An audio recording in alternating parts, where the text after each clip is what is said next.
ఎండాకాలంలో వడదెబ్బ ఎండదెబ్బ తగిలి చాలా మంది ఇబ్బంది పడుతూ ఉంటారు. మరి దానికి సంబంధించిన ఒక ప్రశ్నని ఈ విధంగా రాస్తున్నారు.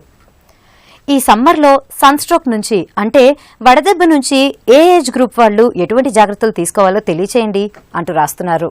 ఈ ప్రశ్నకి జనరల్ ఫిజిషియన్ డాక్టర్ చంద్రశేఖర్ గారు సమాధానం అందిస్తారు.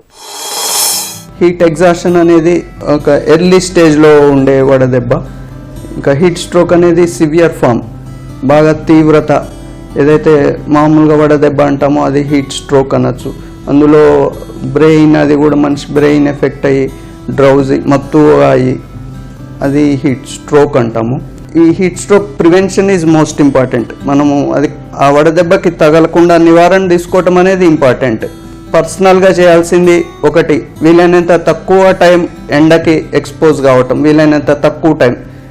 ఇంటికి కానీ ఆఫీస్ కానీ ఒకసారి వెళ్ళాక అక్కడే కన్ఫైన్ కావటము.